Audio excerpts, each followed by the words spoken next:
जीवन में जिंदगी को पार करना डिफिकल्ट कैसा है, मैं तुम्हारी समस्याओं को समझता हूँ।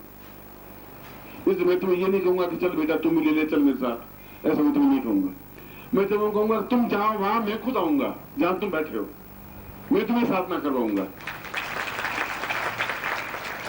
4 साल बाद भी याद आई तो तुम्हारी याद आई, पहलगाम जा सकता हूँ, मेरा क्या पहलगाम है, वहां की गोलियां चलेंगी तो भगवान जी जो गोली मेरे नाम में लिखी है वही गोली मेरे लगेगी। 1000 गोलियां चलेगी तो कोई मेरे तो लगेगी नहीं। जिस गोली पर नाम रस्सी मालिक होता हुआ है वही गोली मेरे सीने में लगेगी, वही मरूंगा। उससे पहले मर ही नहीं सकता, चाहे मैं पहलगाम चला जाऊं, चाहे श्रीनगर चला जाऊं, चाहे मन्ना चला जाऊं। ये उस बात की चिंता तो है ही नहीं कि मृत्यु को बीच में आकर के मुझे कोई तकलीफ देगी। और कई बार आई भी है बीच में मृत्यु, तो आई है, पास में बैठी है, गप्पे मारी है, 5-7 मिनट बातचीत की है, फिर चली गई है। कोई मेरा बिगाड़ा नहीं है, आई मिलने जरूर आई, सुबह करके आई कि चलो अपन साथ चले। नहीं भाई अभी कहाँ चलेंगे, बाद में तू तो जा, मैं बाद में आऊंगा थोड़ी देर, अभी काम थोड़ा बहुत है, हिमाचल में जाना है, मनाली में शिविर करना है, बहुत काम है। हर बार ऐसा कोई झंझट, ऐसी समस्या, क्योंकि दिल्ली में तो चाकू छुरे तलवार, तनाव, लड़ाई झगड़े, मारपीट, पंजाब में, इसमें दिल्ली के हरियाणा में और गंगानगर में, राजस्थान में भी सब जगह ऐसा ही हुआ है। एक आंत मिला नहीं, जेब काटी नहीं, चक्कू कराए नहीं, किडनैप हुआ नहीं। इस बात की चिंता मैं करता ही नहीं। मैं संन्यास जीवन में चिंता नहीं की तो ग्रस्त जीवन में भी चिंता नहीं है। मेरे ऊपर कोई लाइबिलिटी जिम्मेवारियां है भी नहीं। पत्नी अपने घर में अपने खाएगी कमाएगी, रोटियां खाने के लिए इसके है, बेटे अपने आप बड़े कमाए खाएंगे, नहीं कमाए खाएंगे तो ये जाने इनके काम जाने। अपन तो निश्चिंत है कि अपने शिष्य हैं, अपन है। इसलिए मुझे न कश्मीर की चिंता है, न कहीं जाने की चिंता है, न कहीं आने की चिंता है। मौत की चिंता तो है ही नहीं, भूखे मरने की चिंता है नहीं। क्यों, तुम्हारे 300 लोग बैठे हो, 360 दिन होते हैं, 360 तुम हो, किसी घर में आएंगे, रोटी तुम खिला दोगे, धोती पहना दोगे, कुर्ता पहना दोगे, इसके अलावा मुझे कोई जरूरत है नहीं, कुछ सोने के गहने मुझे पहनने हैं नहीं। तुमसे प्यार है, तुमसे अटैचमेंट है, और अटैचमेंट तब बनेगा जब तुम मेरे पास आओगे। मैं तुम्हारे पास आऊंगा, उससे अटैचमेंट नहीं बनेगा।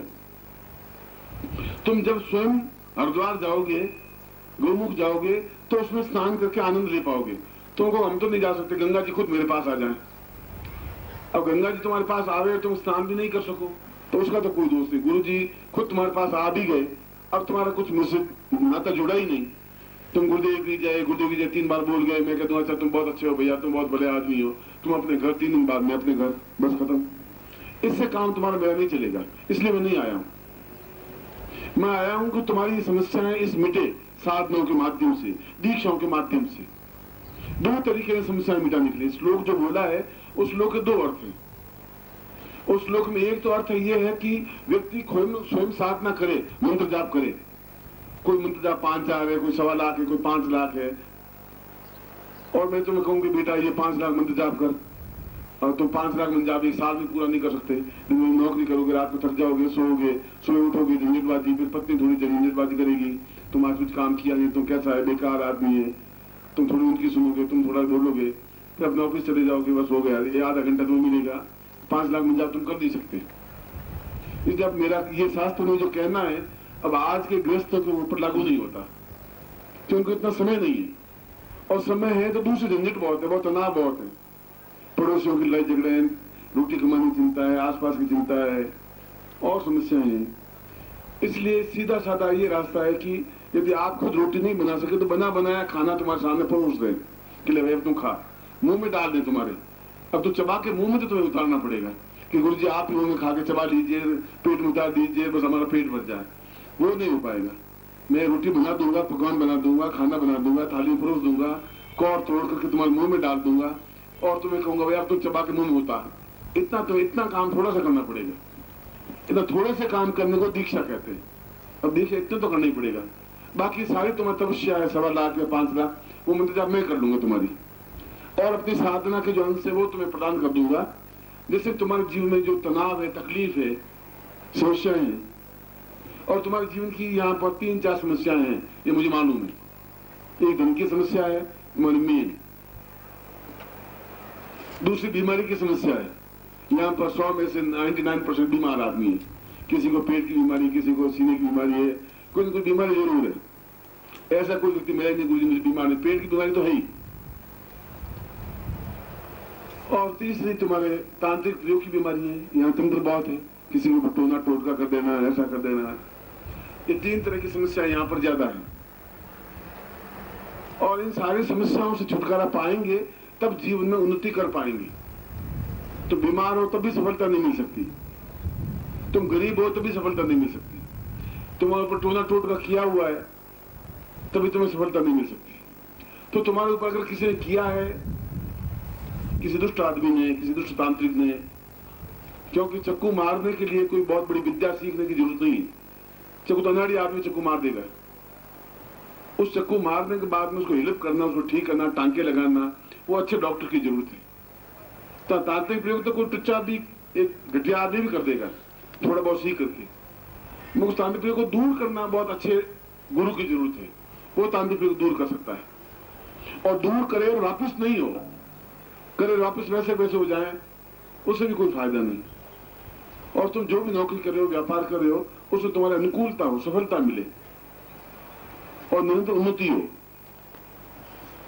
और तुम अगर बीमार हो, चाहे किसी प्रकार की बीमारी हो, चाहे पेट की बीमारी हो, चाहे घर में पत्नी की बीमारी हो, वो लड़ाई झगड़ा करती हुई पूरी पक्की बीमारी है तुम्हारी, वो घर में बराबर बनी रहती है। वो माँ काली रूप, यहाँ तो माँ काली रूप भी है तुम्हारे यहाँ, तो माँ लक्ष्मी रूप भी है, माँ सरस्वती रूप भी है। अब जिस रूप में भी है वो समस्या भी घर में नहीं रहे। इन तीनों तरह की समस्याओं के लिए 2 तरीके हैं। एक तो साधना करना, वो भी तुम्हें सिखाऊंगा। दूसरी दीक्षा देना कि मेरे पास जो शक्ति है वह शक्ति तुम्हें ट्रांसफर कर दूं और तुम्हारी कामना पूरी हो जाए, इच्छा पूरी हो जाए। इस उद्देश्य के लेकर के ही तुम्हारे बीच में आने की मेरी इच्छा हुई है। ये बाकी पत्थर है, पहाड़ है, और वहां पर वो छाग है, भेड़ों के दूध है, और इसके अलावा वहां कुछ मिलता नहीं है। अब तो थोड़ी बहुत और मिलिट्री की तरफ से व्यवस्था होगी, उस समय को था ही नहीं। वो ग्रामीण आदमी मेरी बात समझते नहीं थे, मैं उनकी बात समझता नहीं था। मैं उनको इशारा करता, वो मेरी इशारे से समझते, बस चलता, गाड़ी चलती रहती, आगे चलता रहता था। वो जीवन भी बिताया है और वो जीवन भी बड़ा आनंददायक था। ये जीवन भी बड़ा आनंददायक है। इसलिए यहाँ आने के पीछे केवल उद्देश्य, केवल लक्ष्य, मेरा चिंतन तुम्हारी समस्याओं को सुलझाना, एक पहला लक्ष्य। क्योंकि तुम मेरे शिष्य हो। शिष्य हो, धूप में तुम बैठे हुए हो, और शिष्य नहीं होते तुम धूप में क्यों बैठे? मतलब घूमते रहते, मनाली में घूमते। इतना प्यार है तुमने, एक अटैचमेंट है, तुम्हें एक भावना है कि ये मेरे गुरुजी हैं, तुम्हें चिंतन है कि मैं गुरुजी के पांव पकड़ूंगा तो मेरी समस्याएं सुलझेंगी। अगर वो पैर दूर हटाएंगे तभी मैं पैर में लिपटूंगा, उन चरणों को छोड़ूंगा नहीं मैं। कहां तक वो गुस्से में रहेंगे, कहां तक क्रूर रहेंगे, कहां तक अत्याचार रहेंगे? ऐसा अत्याचार तो है नहीं। वो कभी न कभी उनको दया आएगी, कभी न कभी फंसी जाएंगी और मेरी समस्या दूर होगी। एक रास्ता, ये समर्पण का रास्ता। और दूसरा, अपने आप को पूर्ण रूप से समर्पित करने का रास्ता। समर्पित का मतलब है कि अब आप जाने, मुझे जो कुछ बनाना चाहे आप बनाइए। जिंदगी को अपने दांव पे लगा दिया है, या तो जिंदगी बर्बाद होगी तो बर्बाद हो जाएगी, बर्बाद तो हो ही रही है, या जिंदगी पूरी तर जाएगी। जयप्रकाश तुम्हारा बहुत अच्छा गाने वाला है, संगीतकार है। मैंने कहा तू यहाँ फालतू पड़ा हुआ, तुम्हारा अच्छा कंठ है, अच्छा गला है, और पूरे भारतवर्ष में विख्यात हो। 4 से गांवों में तुम गाना गा भी देगा तो उससे क्या होगा? भगवान ने तुझे गला दिया है, शक्ति दी है। मगर उसकी भी कुछ समस्याएं थी। उसका परिवार है, उसके बाप है, परिवार है, समाज है, समस्या है। कई लोगों ने उसको टोका होगा, तुम क्यों टाइम बर्बाद कर रहा है, क्या होगा तेरा, ये यूजलेस, कुछ भटकने से कुछ होगा नहीं, यहाँ कोई नौकरी कर ले थोड़ी छोटी मोटी, मूंगफलियां बेच, कुछ नहीं हो तो 4 आने रोज की कमाएगा ही कमाएगा।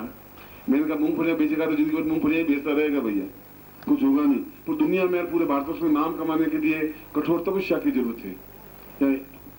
तुम्हारे इस स्थान पर भी प्रसिद्धि प्राप्त करने के लिए तुम्हें बहुत जोर लगाना पड़ रहा है, और कम से कम उस एडवर्टाइजमेंट के लिए और सफलता के लिए, चुनाव में जीतने के लिए बहुत ढोल डमका बजाना पड़ता है, वो अल्लाह करना पड़ता है, तब एक चुनाव जीत पाते हो।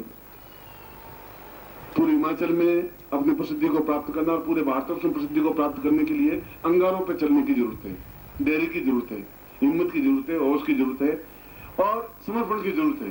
देख लेंगे, देखा जाएगा। या तो ये आदमी बेकार है, गुरुजी केवल फ्रॉड है, झूठ है, छल है, और ये सही है तो मैं उस जगह पहुंच जाऊंगा जहां पूरी भारतवर्ष मेरी आवाज को सुनेगा।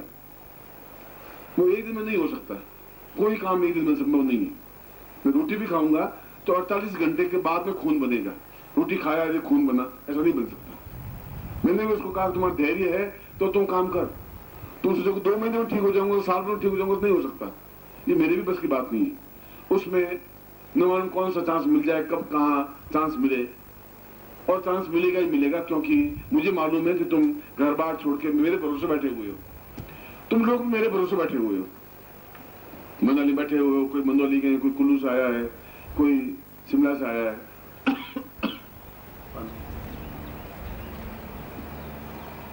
और केवल इस उद्देश्य से आए हैं कि जब गुरुदेव आए हैं तो हमारी ड्यूटी हम जाएं, और ड्यूटी नहीं है, एक प्रेम है, अटैचमेंट है।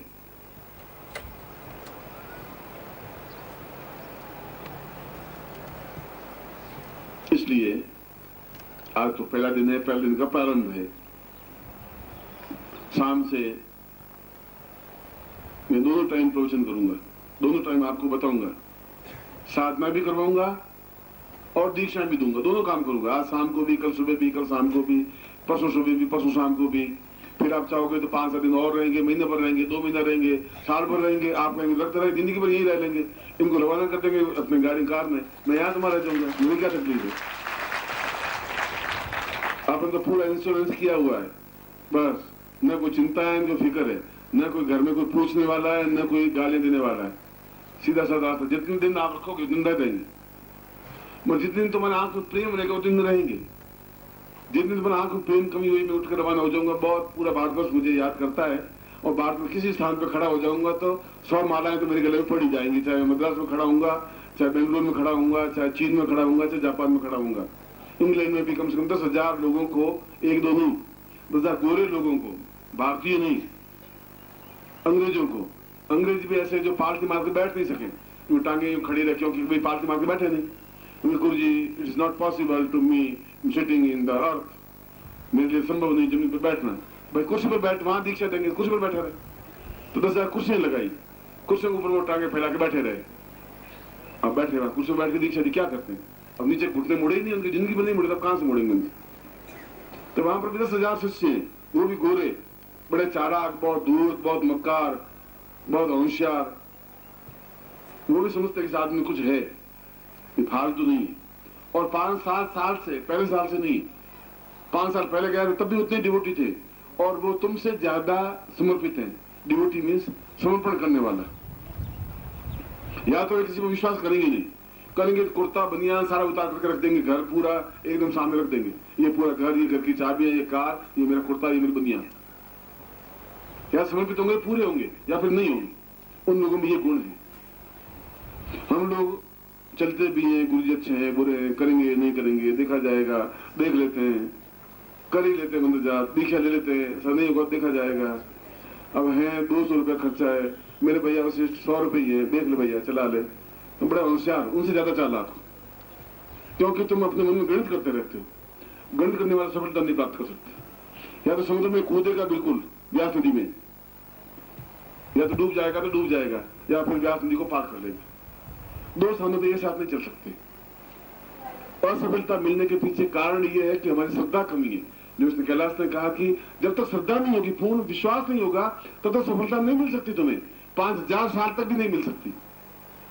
चाहे मैं क्या, भगवान खुद शिव जी भी आ गए तो भी तुम्हें सफलता नहीं दे सकते, क्योंकि तुम्हारा मन अपने आप में समर्पित नहीं है, विश्वास नहीं है। ये शिव जी है भी नहीं है, कोई बड़े रुपया है, चालाक बहुत होते हैं। आज भगवान कृष्ण खुद आ खड़े हो जाए, बांसुरी बजाए, उनका साला चालाकी, बहुत चालाक है, बहुत चालाकी करता है, दूर तक। हम बहुत देखे तुम्हारे जैसे बहुत, अरे भाई मैं कृष्ण हूँ, द्वापर वाला हूँ, वही बांसुरी बजाने वाला हूँ मैं। अरे मुझे मूर्ख मत बना, हम ये सब समझते हैं, हम शिमला में घूम के आए, सब देखा हुआ। तुम कृष्ण नहीं हो सकता, चालाकी कर रहा है। वो कितना ही समझाए, तुम कहां से मानोगे? सर्टिफिकेट उसके पास है नहीं, कोई मैं कृष्ण हूं, क्योंकि तुम पूर्ण डिवोटी नहीं हो, पूर्ण समर्पण नहीं है, पूर्ण श्रद्धा नहीं, विश्वास नहीं है। वो कृष्ण है कि नहीं है, वो महादेव है कि नहीं है, उनको बताने वाला एक चीज है जिसको गुरु कहते हैं। वो उनसे भी मिला हुआ, तुमसे भी मिला हुआ, वो कह देगा ये सही है, क्यों? मैंने देखा हुआ इसको, और तुमको भी देखा हुआ। मैं तुम्हें भरोसा दिलाता हूँ वो कृष्ण ही है। कृष्ण कह देता हूँ बिल्कुल विश्वास रखिए, मेरे शिष्य है, सही आदमी है और डिवोटी है, तुम्हारे प्रति समर्पित है। इन दोनों के बीच में जिस गुरु के प्रति श्रद्धा नहीं होगी तुम्हारी, तो कृष्ण कहाँ से मिलेंगे, महादेव कहाँ से मिलेंगे, श्रद्धा कहाँ से मिलेगी, तुम्हारी पूर्णता कहाँ से मिलेगी, सफलता कहाँ से मिलेगी? जड़ को काट दोगे तो हरा भरा पेड़ कहाँ से प्राप्त होगा? इसलिए इस बार खाली हाथ मैं भी नहीं जाना चाहता, मैं भी सबको दे देना चाहता हूँ। वापिस 2 साल बाद आ पाऊँ या साल बाद आ पाऊँ। मैं तो 15 दिन पहले वशिष्ठ को यही चलते में कहा था, कोई इच्छा भी नहीं थी। वशिष्ठ कई दिन हो गए हिमाचल में आना है कि गुरु जी ठीक है शिविर लगा देते हैं। मैंने ये चलते में झटके में बात कही थी, कोई सीरियसली बात कही भी नहीं थी। मैं तो ठीक है, तो टेलीफोन कर देना, देखा जाएगा। ये तो भाई आया मेरे भाई सीधा टिका एकदम से, गौरव सीधा वशिष्ठ की पत्नी को भेजा जोधपुर टिकट विकट लेकर के, लो आओ। अब भाई तुम वहां कहां से आगे टिकट का ले लाई हो, तो बस हो गया। अब उसके बाद तो कोई मेरे पर चारा था ही नहीं। और केवल ये 15 दिन का काम है, और इन 15 दिन के काम में या 14 दिन के काम में वशिष्ठ ने और कर्मदत्त ने, हरमेश इसने पूजा की, अभी गुरु पूजन किया है, या निखिल गुप्ता उसको तो मैं कई साल से जानता भी हूँ, या ठाकुर है जो गाड़ी चलाता है, ये सारे जुटे होंगे, दिन रात एक किया होगा, अपने घर के पैसे खर्च किए होंगे, उनकी कमाई हुई पैसे खर्च किया होगा, तब तुम लोगों के लिए बैठने का स्थान बनाया है, माइक लगाया है, टेंट लगाया, खर्च तो किया ही होगा। हम लोगों ने तो खर्च किया ही नहीं होगा। उन लोगों के प्रति तो हमारे थैंकफुल होना चाहिए, हमें होना पड़ेगा। लेकिन आज इतने साल से जोधपुर आता है, कई बार उसके मन में प्लस माइनस आता है, फिर भी आता है तो पति पत्नी दोनों चरणों में झुक जाते हैं, जो जेब में होता है डाल देते हैं। गुरु जी बस कभी कभी मेरे मन में खराब अन्न पेट में जाता है तो प्लस माइनस आता है, मैं आपको छोड़ नहीं सकता। कर्म इतने साल से, आज 20 साल से मैं छोड़ नहीं पाया है, नौकरी करता है, फिर भी जॉइंट टाइम मिलता है, दिल्ली आता है, जोधपुर आता है, एक दिन रहता है, वापिस शाम को चला जाता है। सद्गुरुदेव डॉक्टर नारायण दत्त श्रीमाली जी के दुर्लभ वीडियोस, पुस्तक, पत्रिका एवं साधना की निःशुल्क दीक्षा प्राप्त करने के लिए नीचे लिखे हुए नंबर पर विरल पटेल जी को व्हाट्सएप पे अपना नाम और अपने शहर का नाम लिखकर भेजें। धन्यवाद।